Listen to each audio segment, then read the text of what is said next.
کہ رحمت فرما، ایک رجز ہے سید الساجدین کی بڑی تفصیلی، اس میں سرکار فرماتے ہیں رحمت فرما حجت القائم پر اور ان سب پر جو دوست رکھے ان کو، اور ان سے دشمنی رکھ جو ان سے دشمنی رکھے۔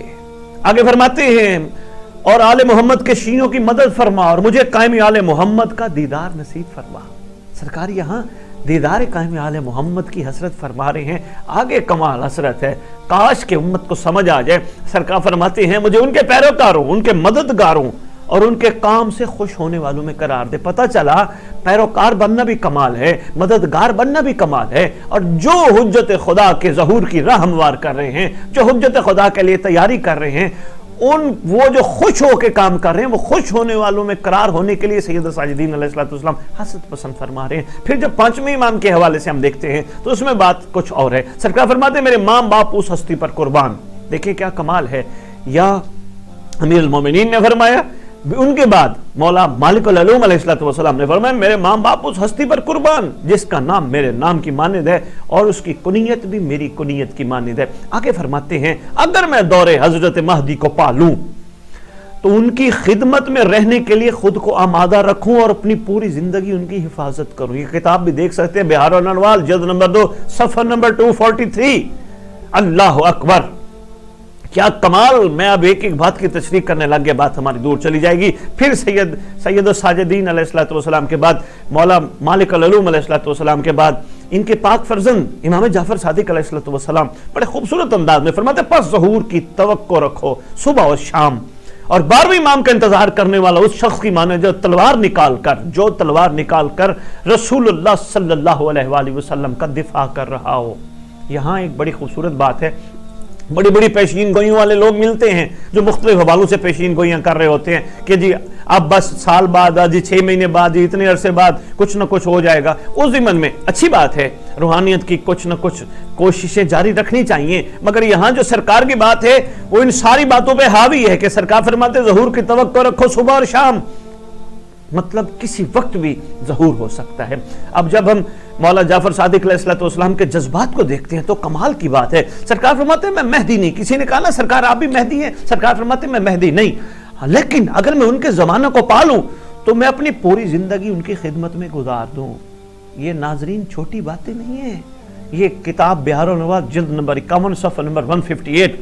اسی طرح 7واں امام موسیٰ کاظم علیہ السلام فرماتے ہیں یہ غیبت صرف اللہ تعالیٰ کی طرف سے ایک آزمائش ہوگی، صرف آزمائش ہوگی، اس کے ذریعے اپنے بندوں کا امتحان لے گا، مطلب پتہ چلے کون حق پہ ٹھہرتا ہے اور کون باطل پہ جاتا ہے۔ اور انشاءاللہ میں ایک پروگرام کروں گا جس میں حق اور باطل کی تھوڑی سی گفتگو کروں گا، جس کے ائمہ کے حوالے سے، جس میں ائمہ نے بڑے خوبصورت انداز سے حق اور باطل کی تشریح فرمائی ہے۔ 8واں امام والی خراسان امام رضا علیہ السلام فرماتے ہیں کہ اس کے لیے تمام زمین و آسمان میں بسنے والے گریہ کریں گے۔ اب یہاں بڑی خوبصورت بات ہے، جو علی رضا کا چاہنے والا ہو، جو مولا علی رضا بادشاہ کا ماننے والا ہو، سرکار نے جو فرمایا ہے اس کو ماننا پڑے گا کہ اس کے لیے یعنی اس کی غیبت پہ گریہ کریں گے صبح شام عاشقین، ہر مرد و زن اس کے لیے مخزون اور سب آہو گریہ و زاری کریں گے۔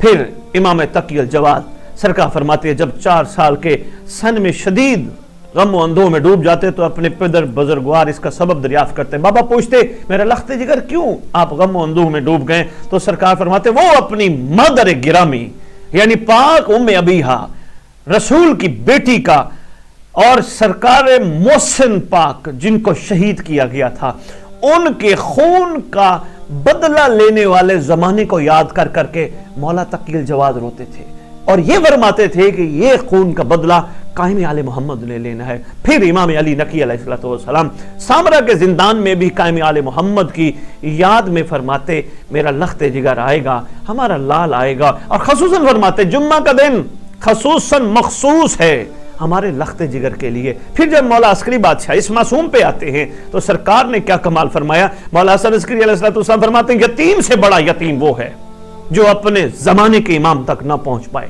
یہ سامعین یہ بڑا ایک تشریح طلب موضوع ہے، یتیم کون ہوتا ہے، یتیم کیسا ہوتا ہے، اور سرکار فرما رہے ہیں اس یتیم سے بڑا یتیم وہ ہے جو اپنے آپ کو اپنے زمانے کے امام تک نہ پہنچا پائے، پوری زندگی اسی طرح گزار دے۔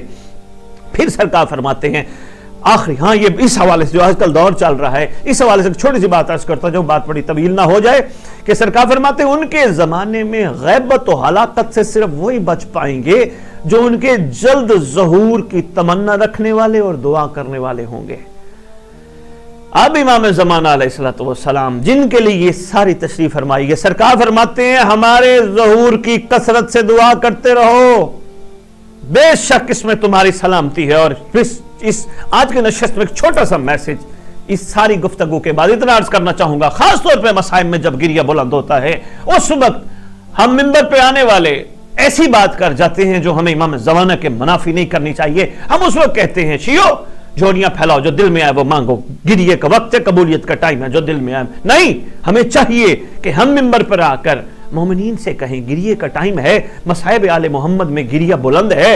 آؤ سرکار نے فرمایا تھا جب میرے گھر کے مصائب میں گریہ بلند ہو میرے ظہور کی دعا مانگو. تو یہ بہترین عمل سرکار نے خود فرمایا اور امام زمان کس ہستی کا نام ہے انشاءاللہ میں اگلے پروگرام میں آپ کی خدمت میں عرض کرتا رہوں گا. اسی کے ساتھ اجازت چاہیں گے. السلام علیکم ورحمۃ اللہ وبرکاتہ.